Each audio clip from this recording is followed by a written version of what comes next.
ان میں سے نمبر 1 ایران ہے۔ اگر ہم چلتے ہیں عرب سے مشرق کی طرف تو ایران ایک اعتبار سے یہ بازی لے گیا ہے پورے عالم اسلام پر۔ ان کے مذہبی عقائد، ان کی فقہ سے ہمیں جو اختلاف ہے وہ ہے اپنی جگہ پر ہے۔ آپ کو معلوم ہے میرے بارے میں کسی کو اشتباہ نہیں ہو سکتا اس اعتبار سے۔ میری جس درجے دشمنی رکھی گئی ہے، جس طرح میرے سر کا جو ہے مطالبہ ہوتا تھا، 2 ہی آدمی تھے پاکستان میں کہ جن کے سر مانگے گئے، ایک کراچی کے وہ شاہ بلیغ الدین صاحب اور ایک نے۔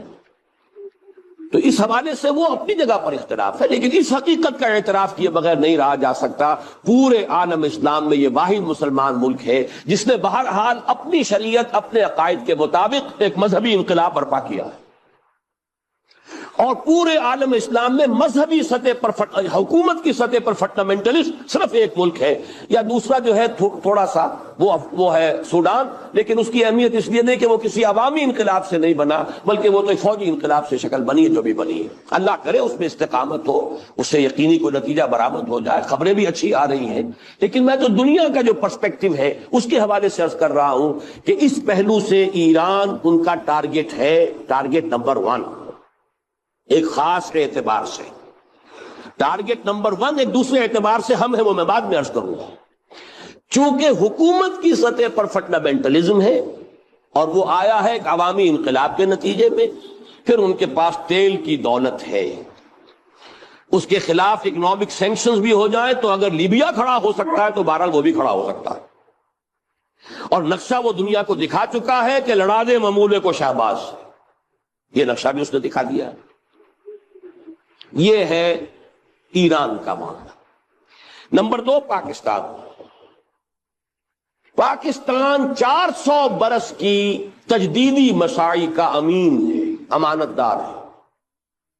پورے ہندوستان میں مجدد الفسانی رحمت اللہ علیہ، شاہ ولی اللہ دہلوی رحمت اللہ علیہ، سید احمد بریلوی رحمت اللہ علیہ، ان کا جہاد، پھر اس 20ویں صدی عیسوی میں یا 14ویں صدی ہجری میں علامہ اقبال جیسا مفکر، مولانا مودودی جیسا مصنف، مولانا الیاس جیسا مبلغ، شیخ الہند جیسا مجاہد حریت، پورے عالم اسلام میں ان کا پیرلل کوئی موجود نہیں۔ یہ 400 سال کی تاریخ ہے، اس کی امانت، اور اس کے نتیجے میں یہاں کے مڈل کلاس میں فنڈامنٹلزم کا ایک نیوکلیس ہے، اگرچہ حکومت کی سطح پر کوئی پیش رفت نہیں ہو سکی آج تک، بلکہ اب تو پسپائی ہو رہی ہے، اب پیچھے ہٹ رہے ہیں۔ وہ ہمارے ان سیاسی جو بھی زعماء ہیں، جو جماعتیں ہیں، ان کی غلطی اور الیکشن ہی کو واحد میدان بنا کر اس کے اندر اپنا سارا وقت و توانائی اور قوتیں ضائع کر دینا، یہ ہے در حقیقت جس کا کہ یہ صدا مل رہی ہے کہ اس اعتبار سے تو پسپائی کی طرف ہے معاملہ، کسی پیش رفت کی طرف نہیں ہے۔ لیکن باہر والے تو دیکھتے ہیں نا کہ اندر کیا کچھ مواد موجود ہے۔ اگر مڈل کلاس میں وہ فنڈامنٹلزم کا بارود موجود ہے تو کسی بھی وقت اس کے اندر جو ہے وہ کوئی دھماکہ ہو سکتا ہے۔ دوسری بات جو ان کے لیے ایک اعتبار سے ٹارگٹ نمبر 1 ہمیں بنا رہی ہے، وہ ہمارا ایٹمک نو ہاؤ ہے، پورے عالم اسلام میں اور کسی کے پاس نہیں۔ اسلامی بم اگر بنے گا تو یہی بنے گا۔ یہ ہے مختلف اسباب جس کے بنا پر ایران اور پاکستان کو آپ بریکٹ کر لیجئے، یہ اس نیو ورلڈ آرڈر یا آج کی میری گفتگو کے حوالے سے یہودی اور عیسائی گٹھ جوڑ کا جو ٹارگٹ نمبر 1 ہے، ایک اعتبار سے ایران ہے، ایک اعتبار سے پاکستان۔ ان میں سے نمبر 1 ایران ہے۔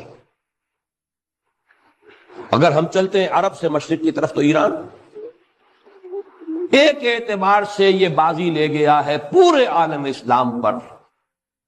ان کے مذہبی عقائد، ان کی فقہ سے ہمیں جو اختلاف ہے وہ ہے اپنی جگہ پر ہے۔ آپ کو معلوم ہے میرے بارے میں کسی کو اشتباہ نہیں ہو سکتا اس اعتبار سے۔ میری جس درجے دشمنی رکھی گئی ہے، جس طرح میرے سر کا جو ہے مطالبہ ہوتا تھا، 2 ہی آدمی تھے پاکستان میں کہ جن کے سر مانگے گئے، ایک کراچی کے وہ شاہ بلیغ الدین صاحب اور ایک نے۔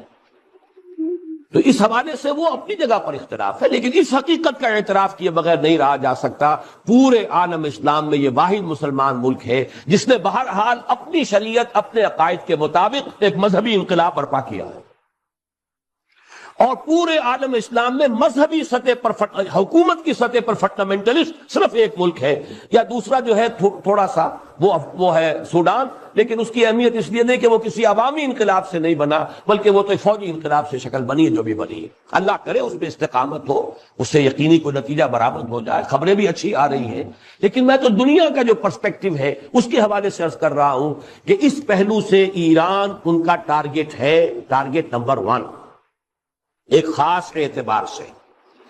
ٹارگٹ نمبر 1 ایک دوسرے اعتبار سے ہم ہے، وہ میں بعد میں عرض کروں گا۔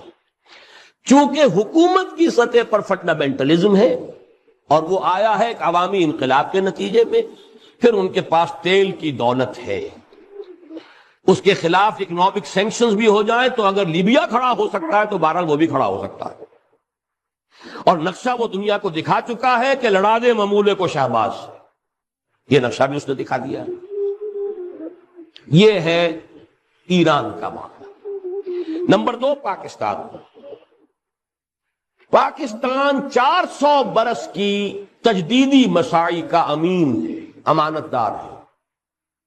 پورے ہندوستان میں مجدد الفسانی رحمت اللہ علیہ، شاہ ولی اللہ دہلوی رحمت اللہ علیہ، سید احمد بریلوی رحمت اللہ علیہ، ان کا جہاد، پھر اس 20ویں صدی عیسوی میں یا 14ویں صدی ہجری میں علامہ اقبال جیسا مفکر، مولانا مودودی جیسا مصنف، مولانا الیاس جیسا مبلغ، شیخ الہند جیسا مجاہد حریت، پورے عالم اسلام میں ان کا پیرلل کوئی موجود نہیں۔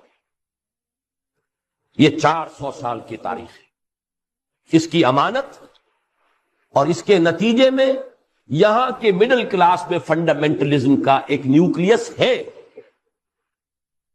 اگرچہ حکومت کی سطح پر کوئی پیش رفت نہیں ہو سکی آج تک، بلکہ اب تو پسپائی ہو رہی ہے، اب پیچھے ہٹ رہے ہیں۔ وہ ہمارے ان سیاسی جو بھی زعماء ہیں، جو جماعتیں ہیں، ان کی غلطی اور الیکشن ہی کو واحد میدان بنا کر اس کے اندر اپنا سارا وقت اور توانائی اور قوتیں ضائع کر دینا، یہ ہے در حقیقت جس کا کہ یہ صدا مل رہی ہے کہ اس اعتبار سے تو پسپائی کی طرف ہے معاملہ، کسی پیش رفت کی طرف نہیں ہے۔ لیکن باہر والے تو دیکھتے ہیں نا کہ اندر کیا کچھ مواد موجود ہے۔ اگر مڈل کلاس میں وہ فنڈامنٹلزم کا بارود موجود ہے تو کسی بھی وقت اس کے اندر جو ہے وہ کوئی دھماکہ ہو سکتا ہے۔ دوسری بات جو ان کے لیے ایک اعتبار سے ٹارگٹ نمبر 1 ہمیں بنا رہی ہے، وہ ہمارا ایٹمک نو ہاؤ ہے۔ پورے عالم اسلام میں اور کسی کے پاس نہیں۔ اسلامی بم اگر بنے گا تو یہی بنے گا۔ یہ ہے مختلف اسباب جس کے بنا پر ایران اور پاکستان کو آپ بریکٹ کر لیجئے، یہ اس نیو ورلڈ آرڈر یا آج کی میری گفتگو کے حوالے سے یہودی اور عیسائی گٹھ جوڑ کا جو ٹارگٹ نمبر 1 ہے، ایک اعتبار سے ایران ہے، ایک اعتبار سے پاکستان۔